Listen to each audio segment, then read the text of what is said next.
महाराज श्वास को रोको और श्वास को रुकना चाहिए। याद रखना, श्वास श्वास पर हरि भजे,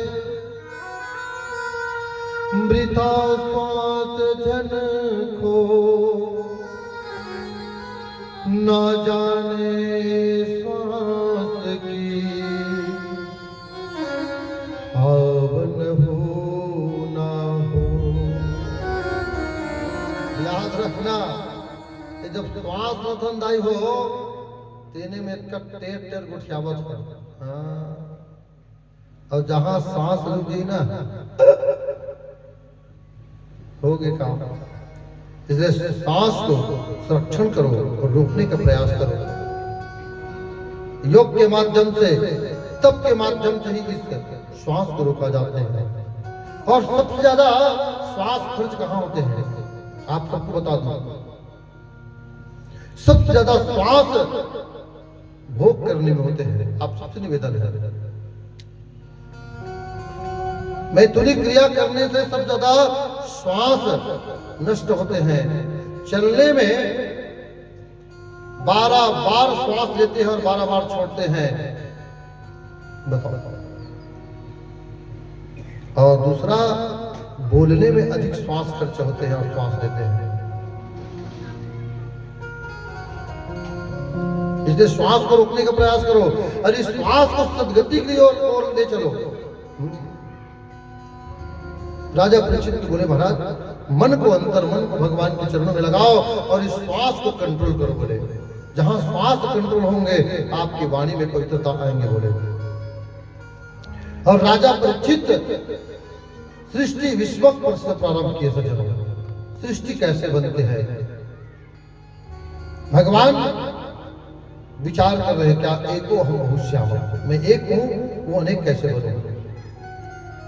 इसी प्रश्न को विदुर मैत्र संवाद कहते हैं। सज्जनों, क्या कहते हैं? विदुर मैत्र संवाद। विदुर जी महाराज जी 36 वर्ष तक गोमती नदी के किनारे पर्णकुटी बना करके मां शुल्भा के साथ में रहती थी। सज्जनों, लेकिन 3 घंटा सुबह भगवान के ध्यान करते थे, 3 घंटा दोपहर को ध्यान करते थे और 3 घंटा संध्या करते थे। 9 घंटा तक जीवन में 3 संध्या दिए गए हैं सज्जनों। और जिसके जीवन में अगर 3 संध्या है उसकी सद्गति हो जाएगी। संध्या का मतलब हर आदमी को संध्या करना चाहिए। सुबह संध्या, दोपहर संध्या और मध्य संध्या, संध्या शाम को करना चाहिए। और संध्या करो, भगवान के पास बैठ करके आप संध्या करने का प्रयास करो। दीपक जलाओ तीनों पहर में, और दीपक जला करके भगवान के सामने दंडवत प्रणाम करके संध्या कर सकते हो। पूरक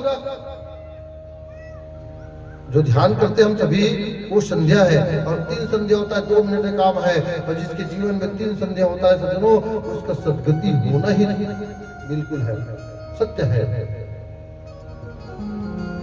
विदुर जी महाराज जी जब सुने कि भगवान आ रहे हैं, मां सुलभा के साथ में हस्तिनापुर गए, लेकिन भगवान उस समय नहीं देख पाए। क्यों?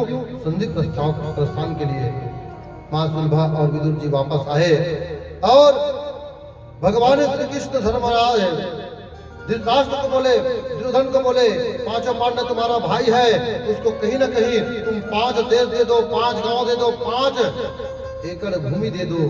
लेकिन नहीं माने। दुर्योधन बोले, महाराज एक काम करो, बिना युद्ध के बिना मैं 5 पांडव